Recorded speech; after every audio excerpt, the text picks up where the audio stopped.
กรรมก็คือการกระทำกรรมแปลว่าการกระทำของเฮาทำสิ่งใดไว้ก็ย่อมได้รับสิ่งนั้นเพราะว่ามันเป็นผลของเฮาเป็นผลที่เฮาทำไว้ก็เลยได้มารับในชาติปัจจุบันเฮาบ่ฮู้ว่าอดีตของเฮาแต่ละคนที่สร้างกรรมอันใดไว้ว่าจะเป็นบุญหรือเป็นบาปเฮาอาจจะระลึกบ่ได้ว่าสิ่งที่เฮาเฮ็ดไว้ในอดีตเฮาก็เลยได้มารับบางคนอาจจะได้รับความทุกข์ยากลำบากเพราะว่าบ่ได้ให้ทานในอดีตมาบางคนเคยให้ทานมาในอดีตพอมาชาติปัจจุบันก็เลยเป็นคนที่ร่ำรวยหรือว่ามีทรัพย์สมบัติบางคนเวลาทำบุญให้ทานก็มักชักชวนคนอื่นในการทำบุญให้ทานก็เลยเป็นผู้มีทั้งทรัพย์สมบัติมีทรัพย์สมบัติมีทั้งบริวารหลายอันนี้คือการทำบุญไว้บางคนบ่มีทรัพย์บ่พอยังบ่มีบริวารพร้อมก็คือบ่ทำบุญแล้วยังบ่มีการบอกกล่าวให้คนอื่นทำบุญพร้อมว่าอยู่หม้องหันหม้องนี้มีการทำบุญมีการให้ทานเด้อจังซี่อันนี้คือการที่เฮาบ่ได้บอกบ่ได้กล่าวไว้คือว่าบ่มีการชักชวนคนอื่นแล้วก็บ่มีการแนะนำคนอื่นให้ไปทำบุญก็คือเป็นผลของอดีตที่เคยเฮ็ดไว้พอมาปัจจุบันก็เลยเป็นคนที่บางคนก็มีเพราะว่าเฮ็ดไว้บางคนบ่มีเพราะว่าบ่ได้เฮ็ดไว้นี่คือเป็นผลของกรรมก็คือการกระทำเหมือนกับในสมัยพุทธกาลพระโมคคัลลาจังซี่เพิ่นเคยเฮ็ดทำบาปไว้ทำกรรมไว้แต่ว่าเฮาสิเห็นตั้งแต่เพิ่นเป็นผู้มีฤทธิ์มากเป็นผู้มีฤทธิ์มากเป็นอัครสาวกเป็นผู้ที่โดดเด่นเรื่องการใช้อิทธิฤทธิ์จังซี่ในการปราบพญานาคในการปราบทิฏฐิของหมู่คนที่มีทิฏฐิเพิ่นก็เลยเป็นเรื่องที่ว่าเป็นน่าอัศจรรย์เพราะว่าเพิ่นเป็นผู้มีฤทธิ์เฮาสิเข้าใจแต่ตัวนี้แต่ว่าในบรรปลายชีวิตของเพิ่นแล้วก็ถูกโจรทำลายจนกระดูกแตกเพิ่นว่าเปรียบเป็นกระดูกแตกหักนี่เปรียบเสมือนเม็ดง่าเพราะว่ากรรมที่เพิ่นเคยเฮ็ดไว้เขาตอนแรกเขาเจ้าจ้างไปฆ่าพวกเดรัจฉีจ้างคนไปฆ่าเพราะว่าหยังเพราะว่าเขาถามกันลาภสักการะของเฮานี่เสียไปไสเป็นหยังเฮาคือบ่ค่อยมีลาภสักการะก็เป็นเพราะว่าเขาก็เลยโทษพระโมคคัลลานะว่าเป็นผู้มีฤทธิ์มากเป็นผู้ไปสวรรค์ไปบอกว่าไปถามหาว่าเจ้าเฮ็ดบุญอันใดเจ้าคือได้มาเป็นสวรรค์แบบนี้ได้มีวิมานจังซี่เพิ่นก็ไปถามเพิ่นก็มาบอกกล่าวให้แก่ประชาชนได้ยินได้ฟังพอได้ประชาชนได้ยินได้ฟังแล้วในเรื่องการทำบุญกุศลจังซี่ก็ได้ไปเป็นเทวดาสิเว้าเรื่องเหตุและผลของการทำบุญแล้วได้ไปเป็นเทวดาได้มีวิมานเพิ่นก็เลยเกิดชาวบ้านในหมู่คนในละแวกนั้นในกลุ่มนั้นในเมืองนั้นเกิดความเลื่อมใสศรัทธาในพุทธศาสนาของพระพุทธเจ้าเฮาบางครั้งเพิ่นก็ไปเบิ่งพวกนรกจังซี่พวกนรกไปเบิ่งว่าเขาเฮ็ดกรรมอีหยังไว้เขาคือได้ตกนรกหลุมนั้นหลุมนี้กรรมต่างๆที่เขาเฮ็ดไว้จังซี่เพิ่นก็ไปถามไปเบิ่งมาก็มาบอกกล่าวเทศนาให้แก่หมู่คนฟังพอหมู่คนได้ยินได้ฟังแล้วก็เกิดคว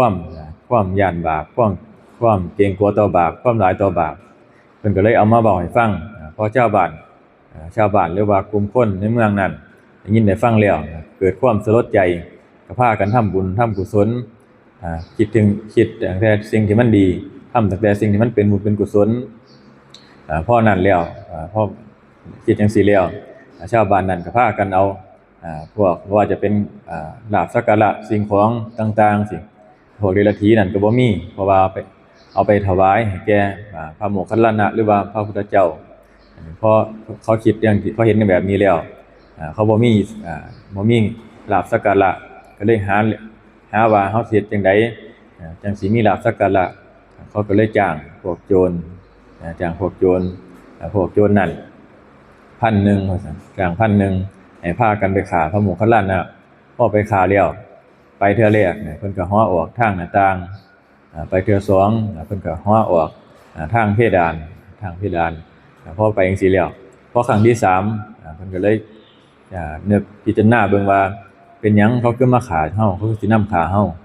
เพิ่นก็เลยนึกไปถึงว่าเพิ่นเคยได้ทำร้ายพ่อกับแม่เคยได้ทำร้ายพ่อกับแม่นี่ก็คือกรรมของเพิ่นที่เพิ่นเฮ็ดไว้เพิ่นก็เลยได้ยอมรับในกรรมนั้นว่าเฮาเคยเฮ็ดมาตั้งแต่ในอดีตพอชาติสุดท้ายเฮาก็เลยได้รับกรรมจังซี่อันนี้คือผลของกรรมในชาติปัจจุบัน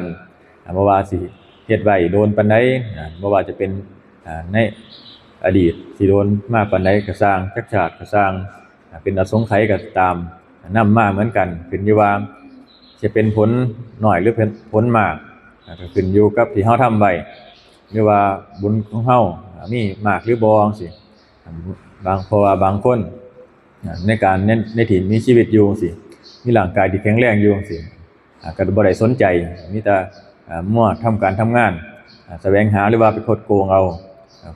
บ่ได้สนใจว่าสิทำบุญไว้เพื่อว่าสะสมไว้ก็บ่ได้สนใจเพราะมื้อนึงแล้วชีวิตมันตกอับขึ้นมาพอชีวิตตกอับขึ้นมาบุญมันเบิดบุญเก่าเบิดเพิ่นว่าบุญเก่าเบิดก็เลยชีวิตนั้นก็เลยตกอับขึ้นมาบ่มีทรัพย์สมบัติพอใส่ไปมันก็หายไปเริ่มเบิดไปกลายเป็นคนที่ทุกข์ยากลำบากคือเพราะว่ากรรมเก่าที่เฮาเฮ็ดไว้มันเบิดบ่กรรมใหม่บ่ได้สร้างบุญใหม่บ่ได้สร้างบุญใหม่ก็คือการทำบุญทำกุศลต่างๆทำบุญให้ทานรักษาศีลจังซี่นี่ล่ะภาวนาจังซี่เพื่อว่าสะสมไว้ถึงมันจะยังบ่ถึงแต่ว่าก็ยังมีไว้ห้องไว้เพราะว่าชาติหน้าเฮาบ่ฮู้ว่ามันสิเป็นจังไดหรือว่าอนาคตของเฮาสิเป็นแบบใดบ่ฮู้ว่าสิตายมื้อใดเฮาก็ต้องหาสิ่งที่มันเป็นเครื่องของเฮาไว้เป็นเครื่องอยู่ของเฮาไว้เป็นทรัพย์สมบัติของเฮาไว้ในภายภาคหน้าอันนี้คือคิดแค่เป็นสิ่งเล็กที่เล็กน้อยแต่สิ่งที่มันมากที่สุดนั่นก็คือสูงสุดนั่นก็คือความพ้นทุกข์แต่ว่าเฮาก็อาศัยสิ่งเล็กๆน้อยๆก่อนเพื่อว่าเป็นกำลังใจในการสร้างตามอินทรีย์บารมีของแต่ละคนก็สร้างจากบุญให้การทำบุญให้ทานนี่ล่ะบ่ว่าจะเป็นยามมื้อเช้าบ้านนอกเฮาตื่นขึ้นมาใส่บาตรจังซี่ได้ใส่บาตรทุกมื้อก็ถือว่าเป็นการดีถือว่าเป็นการสะสมทีละเล็กทีละน้อยเพราะว่าบางคนบ่มีกำลังศรัทธาหรือว่าศรัทธายังบ่หลายยังบ่ตั้งมั่นก็อาศัยสิ่งเหล่านี้ในการใส่บาตรหรือว่าเป็นการแบ่งปันหรือว่าเพื่อแผ่จังซี่ก็ได้อันนี้ก็มีหลายแบบหลายนัยยะในการให้ทานเหมือนว่าให้ทานแก่หมู่สงฆ์อันนึงก็เกิดเพราะว่าบางคนเห็นว่าเพิ่นมาขอบิณฑบาตคือการขอก็ให้เพื่อความเมตตาผู้ที่ให้ก็มีจิตใจที่เมตตามีจิตใจที่เอื้อเฟื้อเผื่อแผ่อันนี้ก็เป็นหนึ่งแต่ว่าก็เป็นบุญเหมือนกันเป็นบุญกุศลเหมือนกันก็สะสมไว้พอมันสิ่งเหล่านี้มันบ่เสียไปไสมันถือติดตามเฮาอยู่ตลอดถ้าบางครั้งเฮาเฮ็ดไว้เฮาอาจจะบ่เห็นผลในปัจจุบันแต่ว่าในช่วงชีวิตช่วงใดช่วงหนึ่งของเฮาเวลาที่มันตกอับขึ้นมาสิ่งเหล่านี้มันจะกลับเข้ามาเองหรือว่ากรรมหรือว่ากุศลที่เฮาเคยเฮ็ดไว้มันเบิดไปแล้วบุญก็สิส่งผลตอนแรกมันก็สิทุกข์ยากลำบากในจักหน่อยถ้าเฮาผ่านความทุกข์ความลำบากไปได้ความสุขนั้นก็สิกลับเข้ามาหาเฮาหรือว่าสิ่งที่เฮาเฮ็ดไว้ที่เป็นบุญนี่เป็นกุศลหรือว่าการให้ทานรักษาศีลภาวนาต่างๆนี่ที่เฮาเฮ็ดไว้นี่มันก็สิกลับมาหลังจากที่เฮาผ่านอุปสรรคไปแล้วเพราะว่าชีวิตของคนเฮาแต่ละคนต้องมีช่วงที่ว่ามีสิ่งมาทดลองเฮาว่าเฮาสิผ่านไปได้บ่ก็คืออุปสรรคบ่ว่าจะน้อยจะเลือดจะหลายมันก็ต้องมีอยู่ตลอดเพราะว่าถ้าเป็นการทำงานก็ต้องมีอุปสรรคเหมือนกันเฮาก็ต้องอาศัยความอดทนในจักหน่อยเพื่อว่าจะให้มันผ่านไปได้ถ้ามันผ่านไปได้แล้วเฮาก็สิรู้จักแนวทางผ่านไปแล้วครั้งแรกอาจจะทุกข์หลายเพราะว่าเป็นครั้งแรกหาวิธีออกยังบ่ได้ยังบ่ชินยังบ่ชำนาญถ้าเฮาผ่านไปแล้วครั้งแรกเฮาก็สิรู้จักวิธีเอาตัวรอดเหมือนกับเฮาซ่อม สิ่งของต่างๆสิซ่อมครั้งแรกเฮาเฮ็ดบ่เป็นเฮาเฮ็ดบ่เป็นพอเฮาเรียนรู้เฮ็ดเป็นแล้วพอครั้งต่อไปมาเฮาก็จะรู้ว่าตัวใดสิ่งซ่อมแบบใดตัวใดมันผุมันพังเฮาก็จะรู้เหมือนกับการสร้างบ้านครั้งแรกเฮ็ดบ่เป็นแต่ว่าถ้าเฮาไปเรียนรู้เฮ็ดเป็นแล้วเฮาก็จะรู้จักว่าครั้งต่อไปเฮาสิเฮ็ดแบบใดรู้จักวิธีแก้รู้จักแนวทางเพราะว่าถ้าเอาจากตำราหรือว่าในรูปแบบก็สิอีกแบบหนึงแต่ว่าในชีวิตจริงพอมันมีอุปสรรคขึ้นมาบางครั้งมันอาจจะมีอุปสรรคหรือว่าการเปลี่ยนแปลงก็อาศัยเทคนิคก็ได้อาศัยเทคนิคเพิ่นว่าเทคนิคในการดัดแปลงอันนี้คือการเอาตัวรอดในเฉพาะหน้าอันนี้คือการทำบุญทำกุศลหรือว่าการใช้ชีวิตของเฮาก็เหมือนกันเวลามีอุปสรรคถ้าเฮาผ่านไปได้เฮาก็สิรู้จักวิธีเอาตัวรอดในภายภาคหน้าในอนาคตข้างหน้าเวลามันมีอุปสรรคขึ้นมาอีกเฮาก็สิรู้จักว่าเฮาสิเอาตัวรอดแบบใดเอานี่ล่ะเว้าให้ฟังส่ำนี้ล่ะสาธุ